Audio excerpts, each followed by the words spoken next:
And Crystal, very, very welcome to our first ever podcast here on One King Music.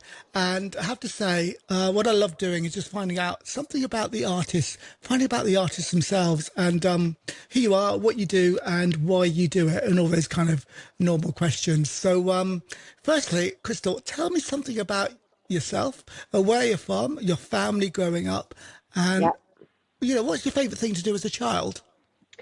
Okay. Yeah, a few things there. So I am a pastor's kid, and we're based in Belfast, but grew up in a smaller coastal town called Bangor. But my dad's actually American, so he came over here as a missionary, met my mum and stayed. So that's kind of like a bit of a background of me up north.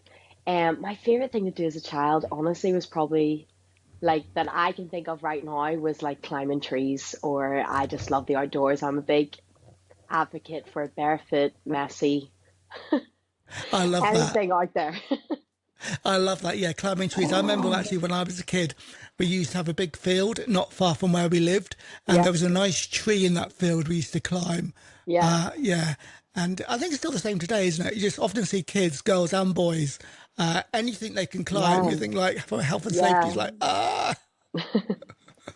But yeah, that's cool. And a pastor's kid, I think that's really neat because so often it's not easy actually being a son or a daughter of someone in kind of leadership in the church because often I see so often that pastors' kids can so easily get neglected because they're so busy in ministry. hmm Did you face any of that, or if you did, Yes, I how did mean, you deal with it?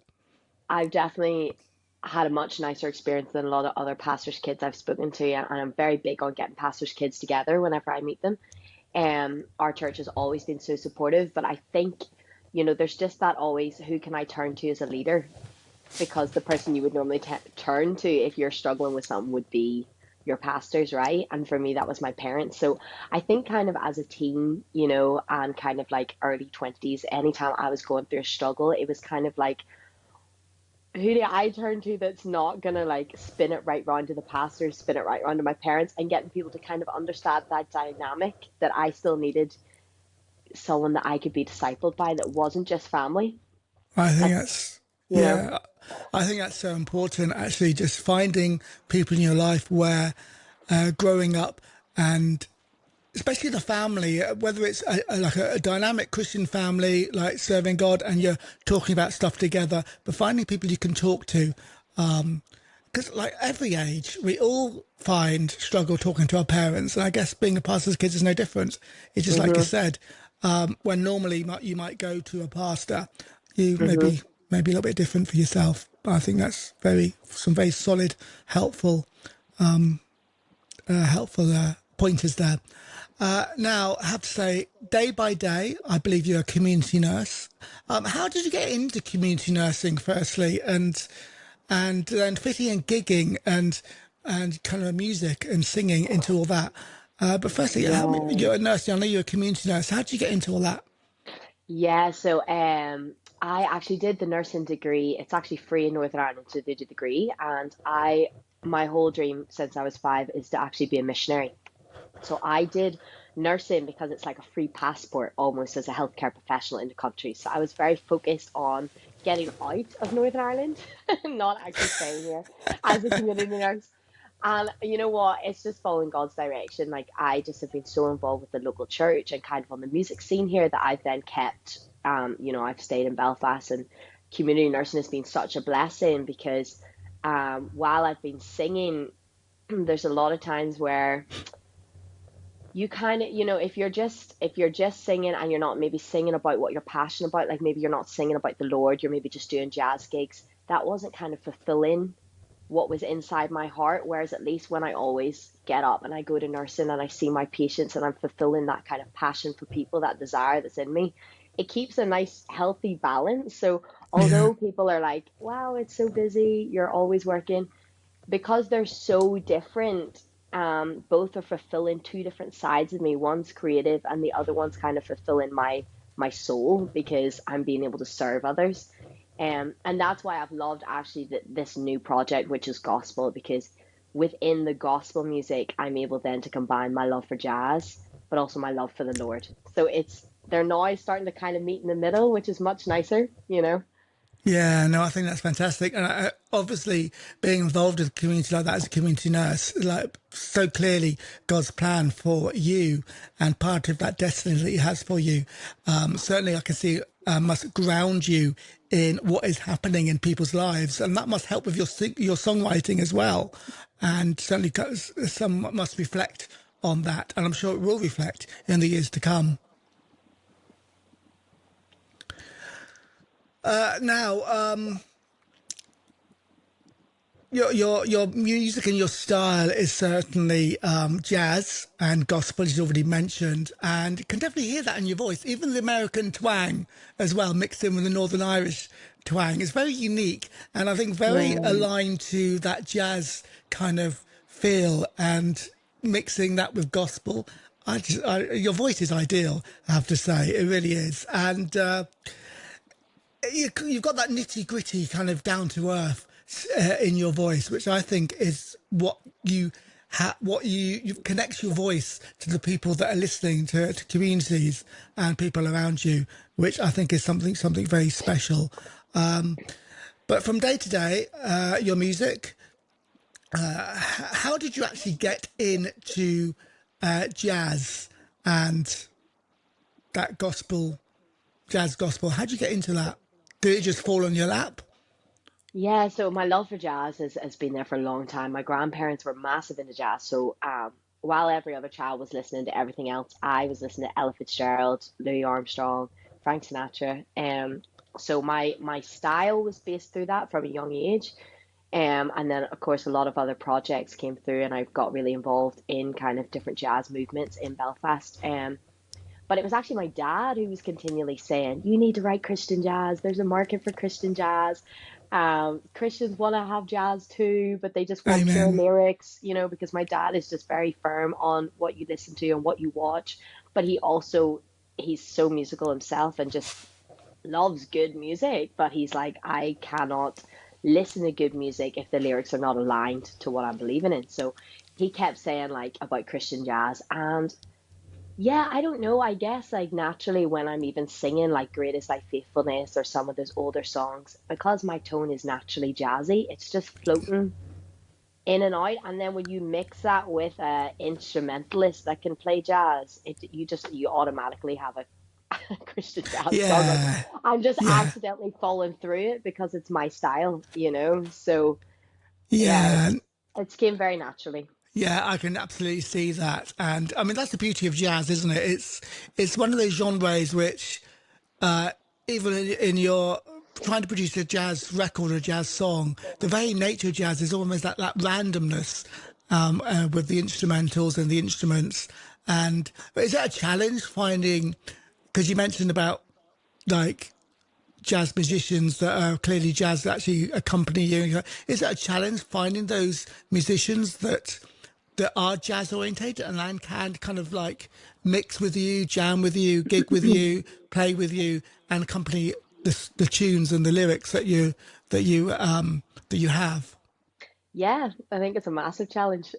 Um, I think it's a challenge for any artist when they're creating original music is to find not just good players, but ones that actually want to get behind your project. Can be very difficult because they're not you and they didn't wake up with the same passion as you. And where mine becomes even more complicated is because my music now also involves faith.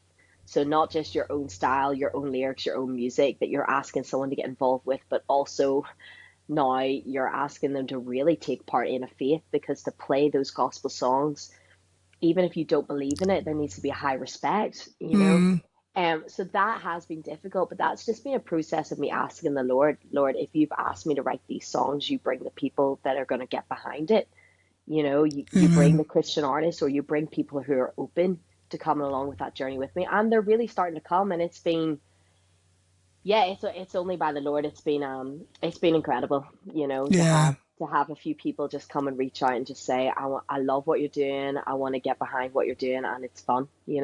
Amen, amen. Now, before we get on to your latest single, just want to say, how do you balance your main job, which you clearly enjoy? I can see that you clearly enjoy that, but with your jazz and your music ministry, how do you balance that?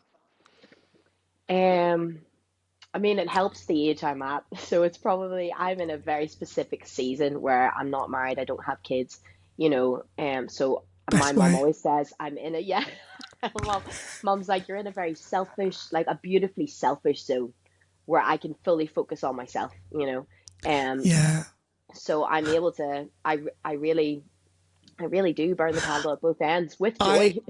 I totally understand that. I think there is something about being single, and I've been single for, I don't know, forever, it feels like. And I have no problem with that. But there is something about that single focus. You can focus on things. And it's easy for people to take advantage of that as well because they think, oh, you don't have any ties, so you can do that. You can do that, especially in the church. But it's getting that balance and making sure you have that balance as well with the Lord and prayer times and Yeah, your own spiritual yeah, journey as well. But it is easy yeah. to. No, it's been like it's been a struggle recently. It definitely has been more so than it ever has been before. I think because as I'm pushing more into not just doing jazz gigs but my own music, it requires a lot more time and effort because you care about it, you really care about it. And Yeah, admin, we're fully self-employed, when you're a musician. So you don't, all the admin side of things and the gigs, and then obviously you're working the day job as nursing. But um yeah, it's something I'm still asking the Lord about. I'm just like I'm like I love both sides, but I'm like, Lord, you take it the direction you want. yeah, Something. It's all chop and change, but I think as long as you remain kind of, if you remain at peace, and again, like coming to the song home, like that is what like that is a yeah, song that I go back to as kind of like a, okay, breathe, because yeah. you can get so caught up and so like, how am I going to do all this? And the song Home is really reflecting that kind of like, take a wee second and just ask God, Absolutely. Yeah, and let's come on to that song because I think it's a beautiful song, just been released everywhere, streaming services, Yeah, and it reminds me of certainly it speaks to my own life as well. Often because like you, and I do things. I want to be involved in stuff. And I want to fill my life up, and I want to be busy. But often God says to me, "Stop, slow down, and take that time." Especially at the moment, going through the kind of the illness I'm going through has really caused me to take stock. But a line in your, and let's start with this to tell us about your song and what it means, how you came to write it. But your opening line, I think so many of us can relate to: slowing down to your heartbeat. My mind's be dancing all night long. I'm mm-hmm, changing tempo to your plans. So often mm-hmm, our minds, I know for me, we fill up with stuff mm-hmm. and our minds get like crazy busy and like, oh, I don't Yeah, know where to go. I don't know what yeah, to do. And we have to slow down. Psalm, was it Proverbs chapter 3, verse 16? It was Proverbs chapter 3, no, somewhere like that. I know the plan. No, that's Jeremiah. And I'll yeah, come to it later, but you know what I mean. But yeah, so tell us about the song and how you came to yeah. write So it. it was written as a waltz, so that's why it's kind of, the verses are kind of based around that. I'm dancing, I'm changing tempo to your heartbeat, because it's actually written as a 3/4 song itself. Um, Honestly, all of my songs are like, they're downloaded from the Lord. I am not one of those. I would be terrible at a songwriting course because I am not one of those people that can teach you the process of how I write songs. They just appear, and that's when I really kind of know it's a song for the Lord. No matter how simple it is, when something just drops into your lap, it's been created for a certain purpose and for someone. And so Amen. that song, it just kind of landed, and in a season where I guess kind of similar to now, not much has changed, where I'm still kind of like, oh my gosh, this is so much. And it just came as a real reminder, like, where is God in this? And so it's that kind of song.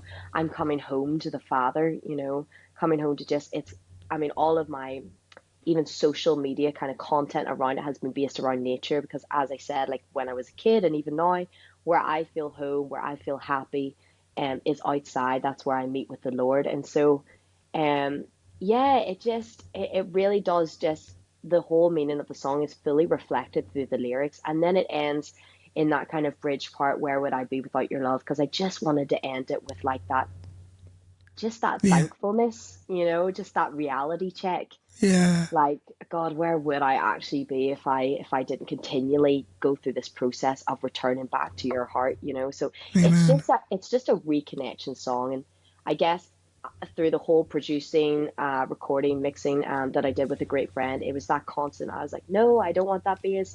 No, I don't want drums. No, I don't want anything added, because I really wanted to keep this kind of authenticity, like this rawness of just like me meeting with Jesus. It's a dance, it's a waltz with me and Jesus I in the like that. garden, you know? Yeah, I like that. I'll waltz with me and Jesus. I don't know Yeah. how to do waltz, but I can imagine, I think. Yeah, I love it. I love it. And I think so many of us can relate to that. And come on, what would you like the listener listen to? Because songs, as you said, song is obviously very personal to you, and I think in the same way as we listen to songs, people listen to the song, it can hopefully be personal to them as well. But what are some of the things that perhaps you would hope, as the Lord gave you the song, that you would hope that they would take home, that they would, yeah, is there anything Yeah. particular you would like them to take from the song, Yeah. perhaps? Um, well, I mean, viewers have even answered that themselves recently to me, which has just been so special to me. Peace, like genuinely slow down, and honestly, a lot of my audience has been non-Christian, just because of the my socials haven't been dominantly Christian. So a lot of the people that have been following my journey for a long time are not Christian, and they've really listened to the song and latched on, and they text me being like, I was on a walk and I just felt peace and I just felt relaxation. And so even if you're not Christian, I wanted that song to just be a reminder to like just reconnect, From my point of view, it's reconnecting with the Lord. Yeah. There's no denying that in the song. But there's a lot of people who've listened to the song and aren't Christian and are just taking that moment to just breathe, to just slow down. Life is not a race, and Amen. I'm fully preaching to myself when I say that, because I am the you will not catch me sitting for 1 second. It freaks me out. But it's just like the Lord created us in the garden to dwell with us and fellowship with us. That desire from Amen. the start has never changed. And Absolutely. so I guess that song is just a reminder that the Lord's heart has not changed he just wants to fellowship with you 24/7. And so that song should just be a kind of, yeah, just a reset time in your day. Yeah. Yeah. I like that, a reset time in your day, and hopefully it will bring people to that. And the scripture that I mentioned earlier that just I was reminded of is that Proverbs says, trust in the Lord and lean not on your own understanding, and in all your ways acknowledge him. I think that's Yeah, that's the something, best. Yeah. yeah, the song really speaks into that, because so often when we trust in our own understanding, our head goes crazy and wild. We're like, I don't know where to go. But actually stopping Yeah. that reset helps us to move forward with the Lord at the centre, with God at the centre. Well, Crystal, it's been fantastic this time together, talking about your song, talking a little bit about your life, and I'm sure there's so many other things we could talk about, but we want to keep this podcast at a reasonable length.